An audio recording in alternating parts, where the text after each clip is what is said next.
پاس اس کا ریکارڈ موجود ہے لوہے محفوظ میں، اور کرامن کاتبین بھی اس سے برابر لکھ رہے ہیں. وہاں انکار کی کوئی گنجائش نہیں ہوگی. وہاں چھپنا چاہو گے چھپ نہیں سکو گے، وہاں بھاگنا چاہو گے بھاگ نہیں سکو گے. میرے بھائیوں، ہم تو ناچنے گانے والے تھے، اللہ پاک نے کہاں گندگی کے ڈھیر سے اٹھایا، کہاں انبیاء والے کام میں بٹھا دیا، اور آج لا کے آپ لوگوں کے سامنے کھڑا کر دیا. ابھی بھی نہیں سمجھو گے تو کب سمجھو گے؟ نبی تو کسی نے آنا نہیں، اللہ تو گرے پڑوں کو اٹھا اٹھا کے آپ کے سامنے کھڑا کر کر دکھا رہا ہے. اللہ نے ذلت کے نقشوں میں عزت دے کر دکھا دیا.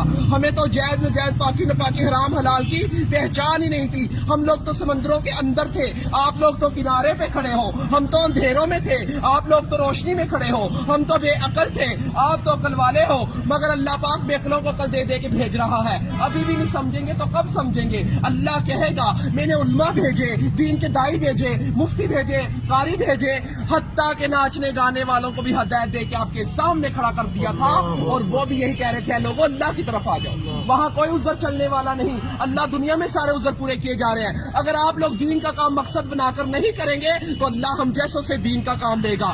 اللہ کسی کا محتاج نہیں ہے، ہم سب اللہ کے محتاج ہیں. ابراہ کے لشکر کو اللہ پاک نے پرندوں کے ذریعہ، ابابیل کے ذریعے ہلاک کیا اور بیت اللہ شریف کی حفاظت فرما کر دکھائی.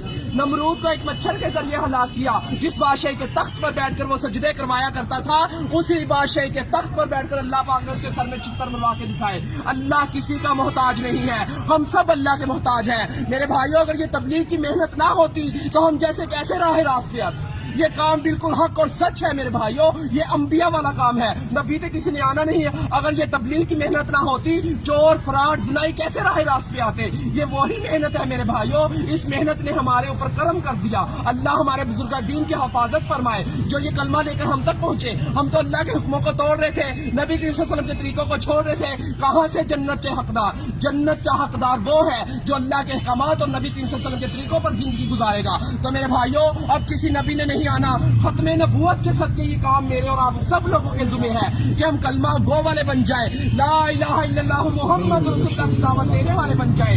ہر نگری نگری، بستی بستی، گاؤں گاؤں، شہر شہر، آل ٹو ورلڈ اس کلمے کو لے کر جانا میرے اور آپ سب لوگوں کے ذمہ ہے. تو میرے بھائیوں، اللہ کے حروف 4، محمد کے حروف 4، آسمانی کتابیں 4، بڑے فرشتے 4، نبی کریم صلی اللہ علیہ وسلم کے دوست 4، خانہ کعبہ کے کونے 4، امام 4. اسی وجہ سے بزرگ کہتے ہیں پہلی فرصت میں 4 مہینے لگا کر اس کام کو سیکھیں اور زندگی کا مقصد بنا کر چلیں.